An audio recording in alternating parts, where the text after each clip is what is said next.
കണ്ടില്ല, നമ്മുടെ beef cutlet ഇവിടെ റെഡി ആയിട്ടുണ്ട്. വളരെ സിമ്പിളാണ് ഉണ്ടാക്കാൻ. അപ്പോൾ ഒട്ടും സമയം കളയാതെ നേരെ വീട്ടിലേക്ക് കിടക്കാം.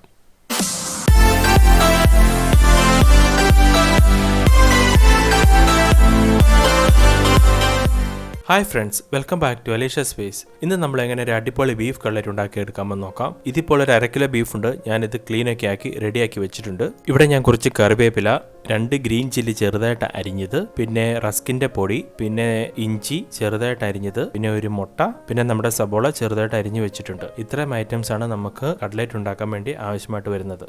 ആദ്യമേ തന്നെ നമുക്ക് ബീഫ് വേവിച്ചെടുക്കണം. അതിനുവേണ്ടി ബീഫ് ഒരു കുക്കറിലിടുക. കുക്കറിലിട്ടതിന് ശേഷം നമ്മൾ റെഡിയാക്കി വെച്ചിരിക്കുന്ന സബോള, ഇഞ്ചി, കറിവേപ്പില, നമ്മൾ ചെറുതായിട്ട് അരിഞ്ഞു വെച്ചിരിക്കുന്ന പച്ചമുളക്, 1 ടീസ്പൂൺ കുരുമുളക് പൊടി, 1 ടീസ്പൂൺ മഞ്ഞൾപ്പൊടി, 1 ടീസ്പൂൺ മല്ലിപ്പൊടി, 1 ടീസ്പൂൺ മീറ്റ് മസാല, പിന്നെ ആവശ്യത്തിന് ഉപ്പ്. ഇത്രയും ഐറ്റം ചേർത്ത് നല്ലതുപോലെ ഇളക്കി റെഡിയാക്കി എടുക്കണം. ഇനി നമുക്കിതിനെ കുക്കറിലിട്ട് നല്ലതുപോലെ വേവിച്ചെടുക്കണം. നമ്മുടെ ബീഫ് ഇവിടെ വെന്ത് റെഡിയായിട്ടിരിപ്പുണ്ട്. അടിപൊളിയായിട്ട് വന്നിട്ടുണ്ട്. അടുത്തതായിട്ട് നമുക്ക് 3 ഉരുളക്കിഴങ്ങ് ഇതുപോലെ വേവിച്ച് തൊലിയൊക്കെ കളഞ്ഞ് ഇതുപോലെ ക്രഷ് ചെയ്തെടുക്കണം. അതിനുശേഷം നമ്മൾ വേവിച്ച് വെച്ചിരിക്കുന്ന ബീഫ് മിക്സിയിലിട്ട് ഇതുപോലെ പൊടിച്ചെടുക്കണം.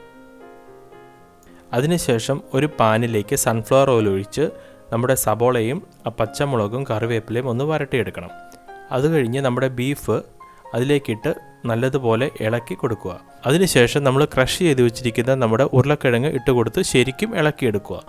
ഉരുളക്കിഴങ്ങ് ഇളക്കി ഈ ഒരു പരുവാകുമ്പോഴത്തേക്കും നമുക്ക് 1 സ്പൂൺ ഗരം മസാലപ്പൊടി ചേർത്ത് കൊടുക്കാം. അതിനുശേഷം ജസ്റ്റ് ഒന്ന് ഇളക്കിയിട്ട് നമുക്ക് ഫ്ലെയിം ഓഫ് ചെയ്യാം. നമ്മുടെ കട്ട്ലറ്റിൻ്റെ ഫില്ലിംഗ് ഇതാ ഇവിടെ റെഡി ആയിട്ടുണ്ട്.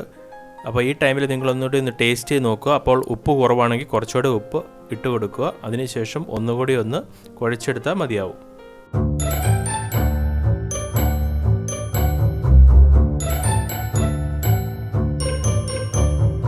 ഇത്രയുമായി കഴിഞ്ഞാൽ അടുത്ത് നമുക്ക് ഈ ഫില്ലിങ് കട്ട്ലറ്റിൻ്റെ ഷേപ്പിൽ കുഴച്ചെടുക്കണം.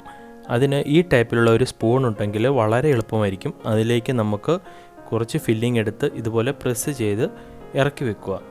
അത് കഴിഞ്ഞ് നമുക്ക് കട്ട്ലറ്റിൻ്റെ ഷേപ്പിൽ നമുക്ക് കൈകൊണ്ട് തന്നെ നമുക്ക് ഇതുപോലെ ആക്കിയെടുക്കാം. അത് കഴിഞ്ഞ് നമുക്ക് ഇത് മുട്ടയ്ക്കകത്ത് മുക്കി നമ്മുടെ റസ്കിൻ്റെ ആ പൊടിക്കകത്ത് മുക്കി നമുക്ക് കട്ട്ലറ്റ് ഇതുപോലെ റെഡിയാക്കി എടുക്കാം.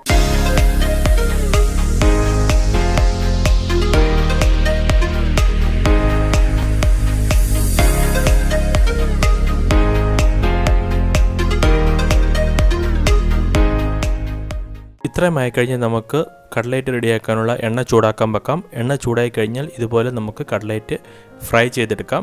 അപ്പുറത്തേക്കും ഇപ്പുറത്തും 2 സൈഡും ഒരുപോലെ മറിച്ചിട്ട് വേണം കട്ട്ലറ്റ് റെഡിയാക്കി എടുക്കാൻ. അല്ലെങ്കിൽ ഒരു സൈഡ് കരിഞ്ഞു പോകാൻ ചാൻസ് വളരെ കൂടുതലാണ്. എപ്പോഴും മറിച്ചിട്ട് നമ്മൾ ഒരു മീഡിയം റെഡ് കളർ ആകുമ്പോൾ തന്നെ നമുക്ക് കട്ട്ലറ്റ് എടുക്കാം.